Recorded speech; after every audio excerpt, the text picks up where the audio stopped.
지금 또 이 국민들이 궁금해하고 또 지금 이렇게 일으킨 하나의 원인일 수도 있고 이게 양극화, 그러니까 정치적 양극화가 되면서 이른바 극우 세력들이 굉장히 확산이 되고 거기 또 극우 유튜버들이 역할을 하고 뭐 이렇잖아요. 그래서 지금 이번에 그 발표하신 그 부분에서 분류를 아까 보수 하나가 아니다 해서 이렇게 지표를 가지고서 분류를 하고 그 사람들의 여러 가지 성향을 그걸 이야기를 하면서 예측도 하고 했잖아요.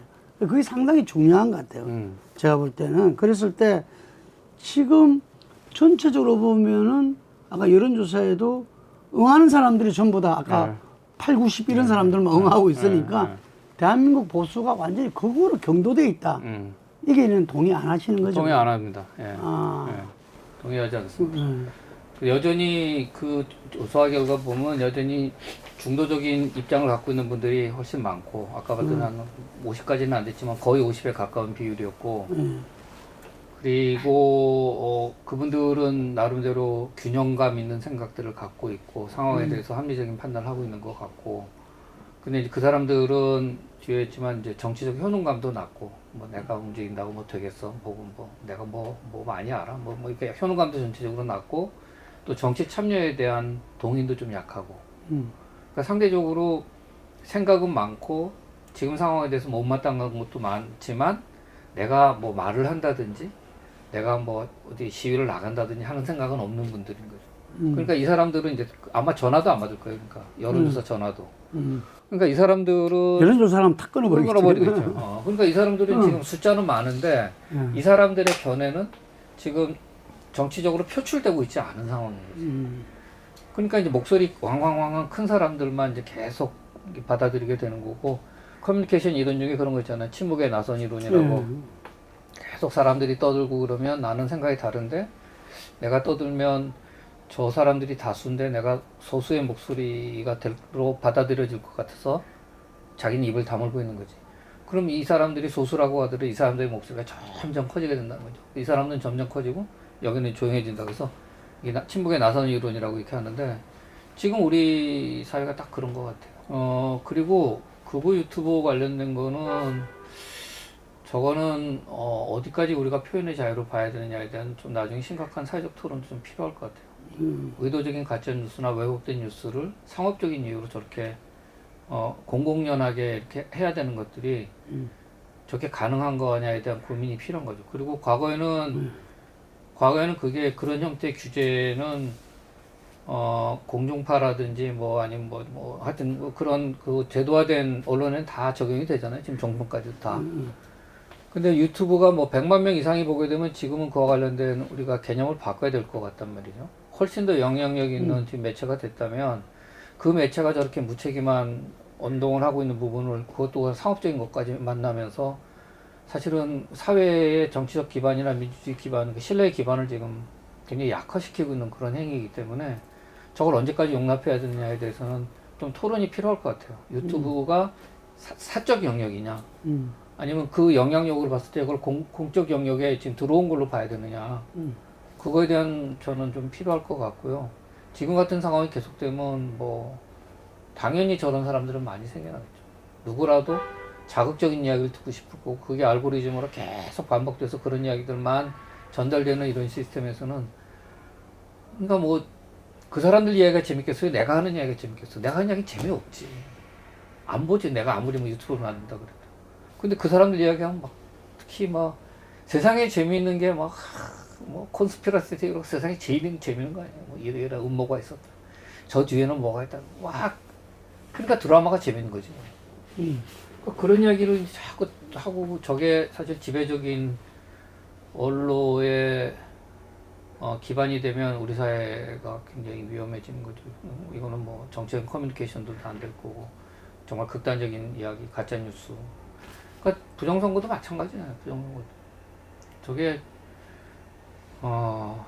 처음 저는 이렇게까지 확산될 줄 몰랐어요. 정말로. 그건 말이 안 되는 거라서 저게 이루어지려면 여기 저 김은식 저 인터뷰한 것도 봤는데 김은식 얼마 전에 만나서 점심 먹었는데 김은식 저 교수가 그러더라고. 아 부정선거 이야기를 하면 내가 이야기해야지 왜 다른 사람들이 날리냐는 거야. 부정선거 관련된 자기 지역구도 있었는데 내가 그때 떨어졌으면 내가 부정선거 때문에 떨어졌다고 막 떠들고 다녀야 되는데 나는 가만히 있는데 왜 다른 사람들이 날린지 모르겠더라고.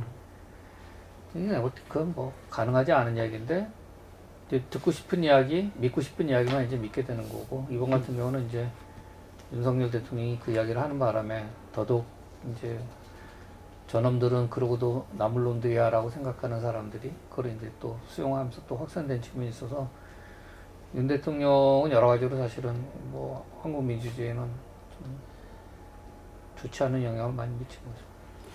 그 유튜브 문제는 아주 뭐 심각하다고 봅니다. 이게 그 사실상 언론 이상한 역할을 지금 하고 있죠. 하고 있는데 그게 또 구글이니까 네. 이게 해외 기업이 그걸 갖다 하고 있고 그리고 뭐 표현 자유를 이야기하지만 이미 선은 넘었었죠. 넘었고 그래서 이 문제도 아마 이 향후에 차기 대한민국이 어떻게 움직이는가에 대해서 제 세력들이 서로 합의를 해야 되겠죠. 해야 될 부분이에요. 맞습니다. 오늘 그 뉴스 보시는가 모르겠지만 지금 뭐 헌재가 상당히 우리 예상보다도 더 빨리 탄핵에 대한 결정을 할 수도 있겠다. 제가 이제 예측하는 한 3월 한 20일 전후 그 변론이 한 2월 말까지 난다면 보통 한 3주 정도 시간이 있어서 그걸 한다는데 그랬을 때는 가파르게 대선이 진행될 수밖에 없잖아요. 그러면은 이 대선 때 지금 이제 금방 말한 제도적 문제, 인물의 문제, 여러 문제가 녹아 들어가야 되는데 우리 원장님 볼 때는 우리 조기 대선으로 가버린다 했을 때 간다고 했을 때 좀 가장 우선순위로 뭐가 공론화가 되어지고 그게 정치권이라든지 사회에서 그 논의되어져야 정리되어져야 된다 봅니까? 탄핵 심판 결정이 좀 늦었으면 좋겠다는 생각이 좀 있어요. 저는 아마 써놓긴 다 써놨을지도 모르죠 지금. 뭐 아니면 스스로 생각할 때 어느 쪽이라고 다 생각은 하셨을 것 같지만 지금 이게 워낙 분열된 이슈로 지금 나가고 있기 때문에 헌재에서 최대한 성의와 정성을 다 기울여서 이 사안을 다뤘다라는 인상을 국민들한테 주는 게 나는 중요하다고 생각해요. 그러니까 빠른 결정이 물론 이제 빨리 해서 이 혼란을 극복하는 것도 중요하겠지만 그 이후에 후유증을 우리가 고민을 한다면 조금 더 안에서 이 사안을 갖고 고민한 그런 모습을 보이는 게 나는 더 좋을 것 같다. 그래서 3월 중순 이전에 하는 거는 조금 빠르지 않나 이런 생각이 좀 들어서 그게 뭐 2월 말이나 3월 초에 나버리는 거는 좀 그로 인한 후유증, 이제 뭐 불복의 문제 같은 거나 이런 것도 막 나올 수 있을 거고, 절차적으로 문제가 있다고 제기하는 사람도 있고, 뭐 이럴 수 있어서, 헌재가 그와 관련된 부분에서는 조금 더 고민을 했으면 좋겠다는 생각이 좀 명확하고요. 조기 대선 어쨌든 치러지게 되면 제일 중요한 건, 저는 뭐 어쨌든 약속했으면 좋겠다는 거죠. 헌법 개정하자. 그래서 다 그냥 약속하는 게 아니라 그냥 말만 하고 덮어버린 게 문재인이니까 문재인 때도 뭐 하고 나서 자기들끼리 안 해서 하고 나서 그때 법무비서관이 조국이 민정비서관이 읽고 그냥 국회 던져버린 거 아니에요. 니네 해라. 사전에 뭐 야당하고 협의 한번 안 하고. 그렇게 버려지면 안 되기 때문에 뭐 개헌 절차법을 만들든지 어쨌든 명확하고 구체적인 일정과 그게 이제 뭔가 이렇게 안 하면 안 되는 구속력을 가질 수 있는 뭐가 있어야 되겠죠. 그냥 말로만 개헌할게. 이거는 이제 더 이상 안 맞는 거예요. 지금까지 그래왔잖아요. 예, 그래서 그건 아닌 것 같고, 그건 거짓말이고.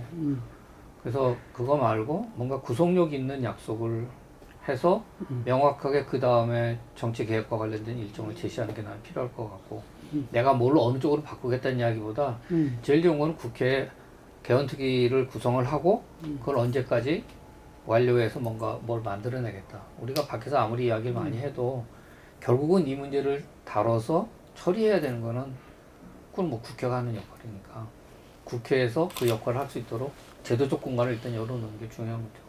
우리 옛날에 IMF 때 대선 주자들이 다 사인했잖아요. 뭐 그런 것처럼 이번에 각 당에서 대선 주자들이 놓으면은 그분들이 이 개헌에 대한 명확한 구체적인 일정, 갖다가 전부 다 약속해라 이런 거죠. 뭐 아니면 뭐 국회의장이든 뭐든 뭐 좀 더 명확하게 어디다가 약속을 하게 좀 해서 이걸 안 지켰을 때 정치적 부담이 굉장히 크게 만드는 게 일단은 중요할 것 같고, 그리고는 이제 또 하나 이번에는 지난번 대통령 선거 기억하시겠지만 아무것도 없어요. 공약이 아무것도 없고, 나도 많이 생각을 해봤는데 두 사람이 뭘 약속했지? 생각나는 거 발모제밖에 기억나는 게 없더라고. 그거 말고 하나도 기억나는 거. 그리고 심지어 지금 내가 그때 기억나는데 이재명 홍보물이었는데 어디였지? 삼청동 쪽 어디를 가는데 주민 여러분 뭐 주차장을 만들겠습니다 이렇게 붙어 있더라고. 뭐 그런 류의 거예요. 이재명 이렇게 붙어 있더라고. 그러다 보면서 소소한 공약인가 뭐 이렇게 이름하에 했었어. 근데 내가 보면서 구청장 선거야? 나 그랬다니까. 대통령 선거가 그런 거 가지고 진행이 되면 안 되죠. 이게 자기들이 기발한 아이디어라 그랬어. 그러니까 너무 가벼운 것이 뭐 사실 뭐 잘사니지 먹사니 뭐 무슨 초등학생들 말장난하는 것도 아니고, 대통령 지금 한국이 얼마나 세계적으로 큰 나라가 됐는데 지금 그런 말장난 갖고 돼요. 뭔가 어떤 비전을 좀 큰 비전을 만들어줘야지. 지금 삼성도 흔들리고 지금 뭐 전체적으로 트럼프 발 저것도 있고 지금 사람들은 다 불안감이 굉장히 큰 상황인데.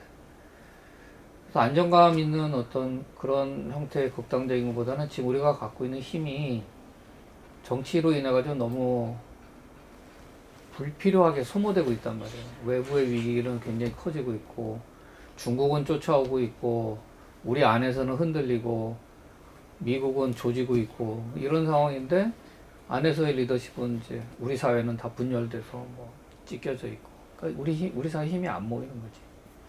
그러니까 이 힘이 모일 수 있도록 해주는 게 이제 그게 리더십인데, 뭐 통합, 뭐 어쨌든 그런 형태의 것들을 그런 치졸한 형태의 언어보다 나는 훨씬 중요한 거는 지금 이제 위기 상황을 우리 위기 상황이라는 걸 인정하고, 그럼 우리가 지금 왔던 많은 거에 지금 한계가 왔다는 것도 인정하고, 그럼 지금부터 이제 우리가 어떻게 도약해 나가야 되느냐에 대한 그런 희망을 줄 수 있어야 되고, 거기에 통합의 메시지가 같이 가야죠.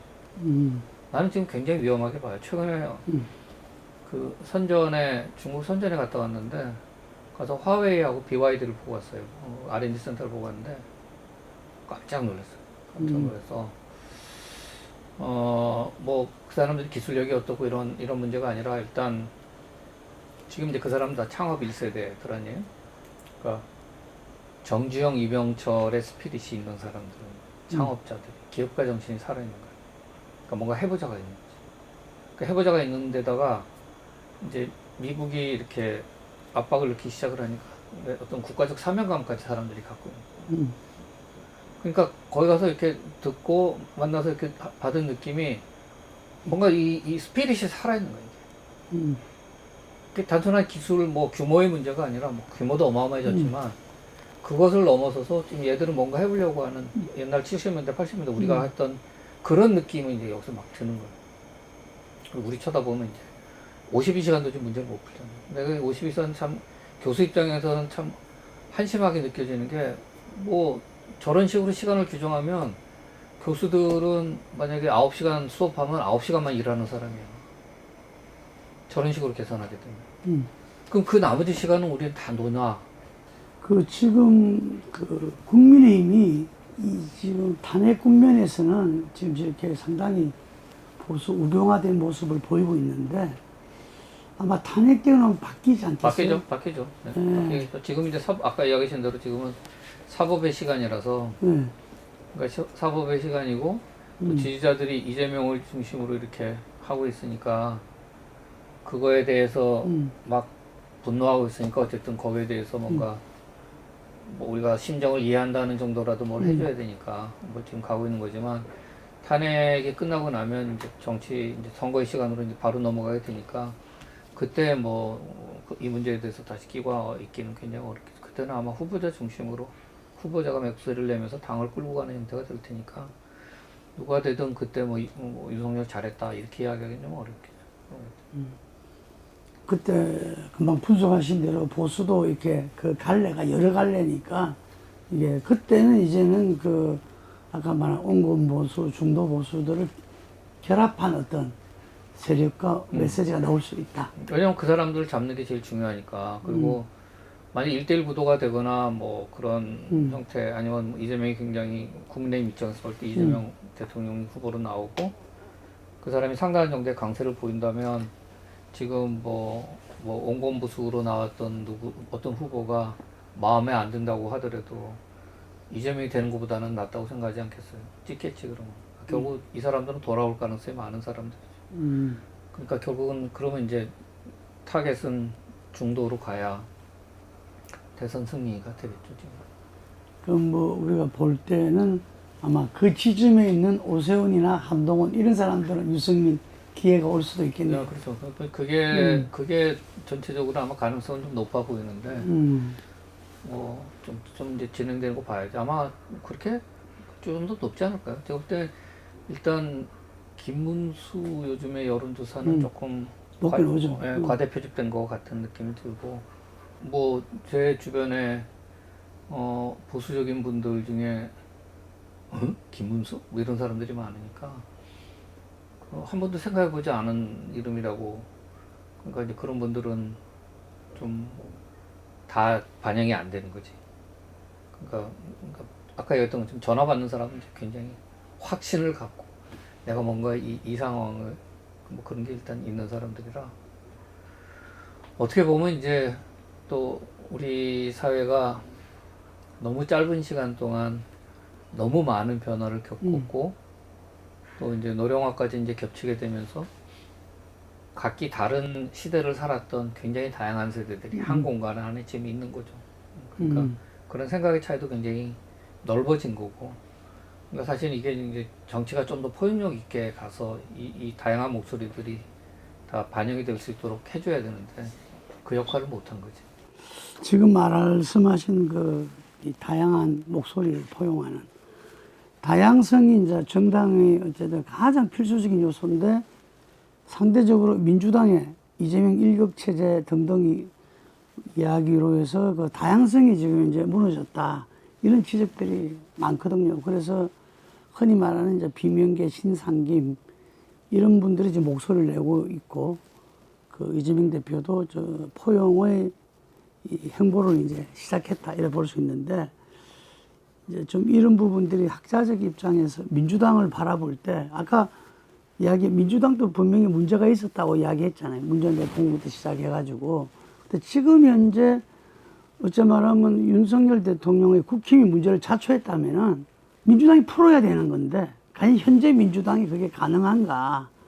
요거 연관해서 한 말씀 부탁드리겠습니다. 그러니까 민주당도 다양한 목소리가 와서 다양한 견해를 받아들이고 이걸 해야 되는데 지금 이제 양극화의 한 축으로 있는 거죠. 그러니까 이재명 일극 체제가 만들어진 것도 강성 지지층의 목소리가 올라오면서 그러니까 이재명의 당내 리더십, 공천권을 통한 당의 장악과 그거를 뒷받침해주는 강성 지지층이 이제 만나서 지금 이루어지고 있는 것들이죠. 근데 이게 이제 그러니까 이제 지금 이미 나타나고 있지만 이재명 대표의 지지율이 정체되어 있는 거죠. 더 안 올라가. 대부분 40%. 그거보다 낮죠. 가장 많은 내가 보면 일반적으로 한 37에서 40 정도 왔다 갔다 하는. 그러니까 지금 이제 그게 몇 달째 계속 안 바뀌어요. 그러니까 뭐 당선가능성이 제일 높다고 하지만 그건 이쪽은 다 나눠져 있으니까 그렇고. 그러니까 지금 이재명 대표도 곤혹스러울 거예요. 이게 여러 개 합치는 게 아니라 나머지 사람들은 거의 없고 이재명 일극 체제인데 사람들이 볼 때는 다가서기가 굉장히 부담스러운 거죠. 그래서 대선까지 갈 때 제가 볼 때는 이거는 이재명 대표한테 굉장히 큰 이게 본인이 극복해야 될 여러 가지 문제점 중에 하나인데 그 다가갈 수 있을지 잘 모르겠어요. 왜냐하면 지금까지 여기 와서 지난번 공천 파동을 겪으면서 당을 장악하고 일극체제 만들어낸 게 그런 도왔던 강성지층과 만나서 이루어졌던 거라. 그러니까 뭐 그 다음에 뭐 어제 그 중앙일보 칼럼 썼지만 한덕수 총리가 거의 그렇게 한덕 총리 찾아가가지고 그때 계엄 사태 관련된 거를 제외하고 모든 국정 운영에 대해서 내가 협조하겠다. 지금 국민들이 불안해하니까 내가 야당이지만 협조하겠다. 그리고 외국에 대해서도 외국 정부나 기업들은 걱정하지 말고 우리 정부랑 기업들하고 계속 해라, 지속해라. 야당도 협조하겠다. 이 말 했으면 내가 볼 때는 이재명 대통령 이미 됐어요. 거의. 독보적으로 이재명이었을 거예요. 지금. 근데 한덕수 날렸잖아요. 그리고 대행의 대행까지도 탄핵시키겠다 계속 위협하고. 그 사람들은 굉장히 불안했는데 그 불안감에다 사실은 뭐 기름을 더 부은 거지 사실은. 그게 이제 굉장히 강성 정치이기도 하고 정치적 리더십이 충분히 성숙된 그러니까 경험이 많은 데서 나오는 그런 게 없는 리더십이 돼버린 거죠. 다양했다면 다른 이야기를 하겠죠. 대표님 이러시면 안 된다고. 좀 그런 말 할 수 있는 분위기가 아닌 거죠. 윤석열도 용산에서 그런 말 못했다 그랬더니 아무도 그죠. 여기도 마찬가지. 그러니까 소수의 몇 사람인데 제가 볼 때는 정책 경험이 많지 않고 특히 뭐 지난번 변호사들이나 이런 사람들 많으면 되게 또 법률적으로 문제 생각할 가능성. 그러니까 정치적인 접근을 법률적 차원에서 가는 거죠. 저 탄핵 가능합니다. 대행이라고 하더라도 과반이면 가능합니다. 저희가 법적 검토 끝냈습니다. 이런 식의 접근인 거죠. 말하자면. 그러니까 그게 이제 리더십을 봤을 때는 저 정도밖에 안 되는구나 이런 포용의 리더십이나 이런 게. 저는 그래서 사실은 이재명 대표는 굉장히 귀중한 기회를 그냥 어떻게 보면 아주 쉽게 갈 수 있는 귀중한 기회를 날린 거죠. 그러니까 DJ나 YS나 한 번쯤 더 고민했을 것 같거든요. 그런 사람, JP도 그렇고. 이런 사람들이었으면 이 상황에서 나는 뭘 해야 된다는 걸 딱 알고 거기에 적합하게 갔을 거예요. 그러니까 원칙과 관련된 문제는 단호하게. 계엄 선포와 관련된 거는 이거는 뭐 타협도 없고 용서도 없다. 그러나 나머지 국정 운영은 내가 지원한다. 이렇게 아마 갔을 것 같아요. 제대로 된 참모가 있으면 진언도 했겠죠. 진언했겠죠. 그리고 당연히 옆에서 보이니까. 근데 그게 이제 작동이 잘 안 되는 거라 뭐 효율적이고 뭐 부분적으로 효과적인 때도 있었겠죠. 단일 대우로 계속 공세적일 때는. 근데 제가 볼 때는 지금은 민주당은 공세고 국힘은 뭐 그걸 하는 수비적인 형태가 아니게 된 거죠. 윤석열이 사라지게 되면 그럼 이제 남아있는 이재명이 또 다른 이제 책임을 져야 되고 지금 국회를 장악하고 있으니까 여기서 또 수세적으로 가야 될 상황이 올 수도 있는 거죠. 근데 어떤 그런 상황에서 효과적인 대응이 잘 안 나는 거지. 근데 국가 지도자 중에서 이재명 대표만큼 사법 리스크를 안고 가는 경우는 없었어요. 그게 굉장히 당혹스러운 부분인데 이게 좀 넘어설 수 있을까요? 어쨌든 본인이 계속 대통령이 된다고 하더라도 계속 짐으로 남을 가능성이 있고 또 뭐 한 대표가 뭐 현직 대통령이라도 뭐 해야 된다고 계속 뭐 문제 제기한 거 있었잖아요. 뭐 헌법 몇 중가 뭐 계속 얘기했던 본인이 돼도 아마 계속 그게 꼬리표로 계속 나갈 가능성이 굉장히 많고 그리고 뭐 대통령의 그 정통성이나 권위나 이런 데 굉장히 문제가 되겠죠. 사실은 그래서 별로 바람직하지 않은데 다음 어쨌든 이번에 딴 거는 오래 남아 있으니까 이번에 지금 눈앞에 있는 판결이라도 어떻게 나올지 그거에 따라서 좀 영향이 있겠죠. 뭐 무죄라면 뭐 깔끔하게 어쨌든 그 문제를 털고 나가는 거고 유죄 나오면 뭐 그로 인한 정책 타격도 좀 생길 거고 당내에서도 뭐 이런저런 다른 목소리도 나올 수 있어서 뭐 그건 좀 지켜봐야 되겠죠. 근데 그 문제가 결합돼 있으니까 본인의 그 실용주의라든지 중산층을 두텁게 하는 정책 노선의 변경 이런 부분들이 전부 다 꼼수로 보여지는 이런 한계가 있더라고요.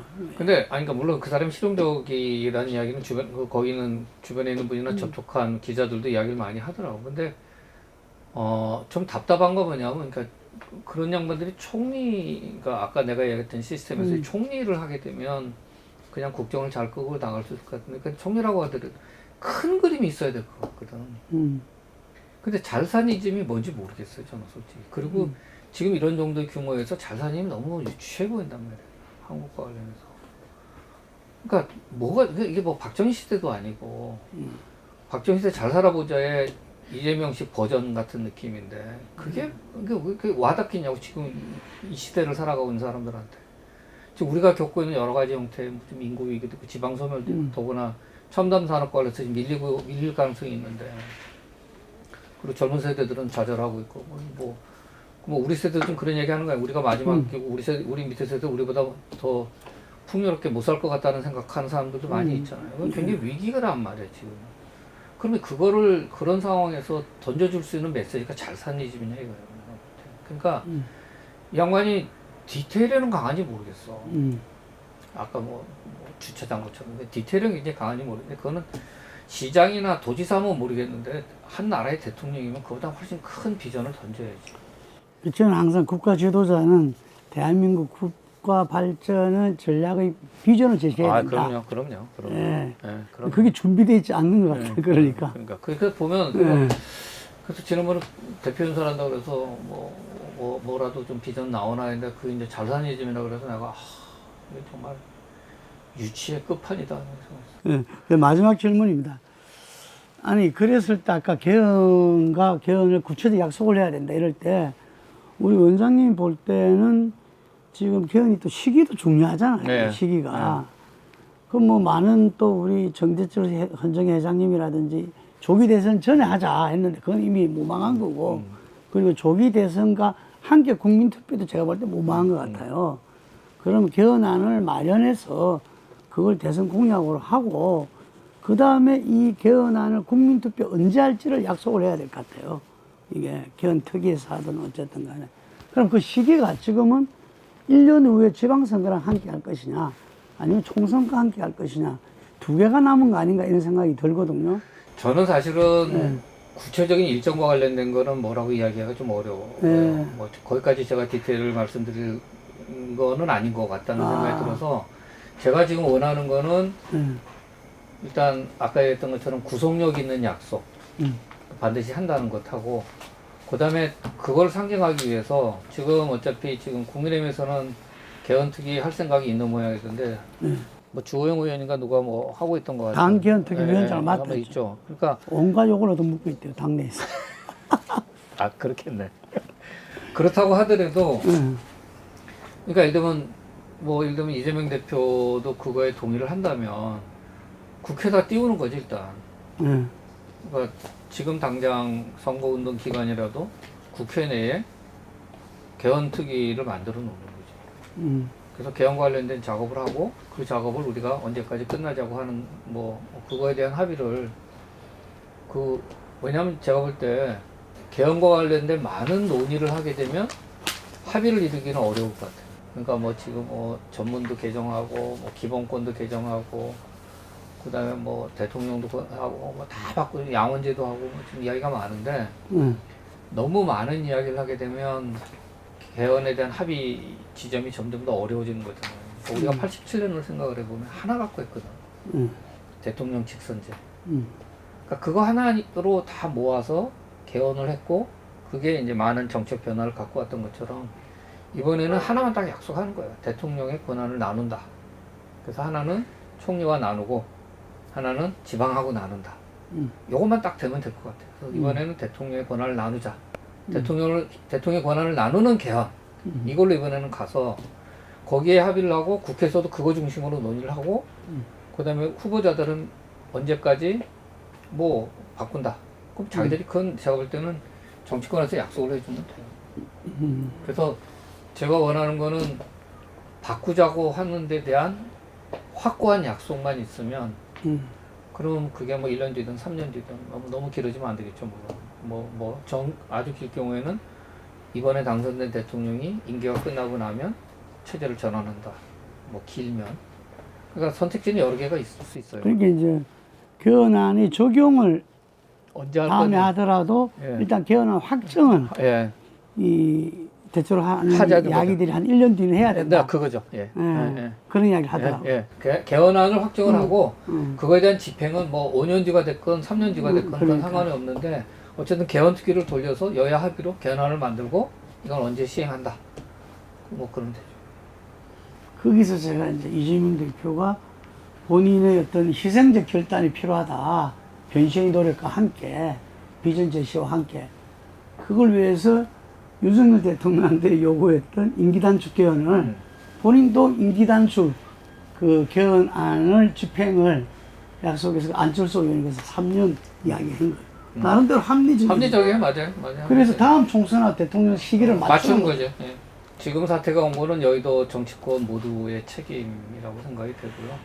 뭐 정치인들도 이번 사태를 둘러싸고 본인은 어떤 책임이 있는지 한번 좀 진지하게 고민을 해봤으면 좋겠다는 생각이 좀 들고요. 그래서 내가 선출된 국민의 대표로서 제 역할을 하고 있는지 그거에 대한 좀 반성 같은 게 좀 필요할 것 같고, 나는 나의 정치적 뭐 정치적 생명과 나의 이 권력 유지를 위해서 올바른 역할을 했는지에 대해서 한번 되돌아봤으면 좋겠다 이런 생각이 들고요. 또 한편으로는 그런 반성 뒤에서 지금 이제 심각한 정치적 위기인데, 또다시 생각해 보면 이런 위기로 인해서 우리가 새로운 시스템으로 바꿀 수 있는 어떤 기회도 제공해주고 있다고 생각을 되거든요. 그래서 지금 너무 정파적이거나 이런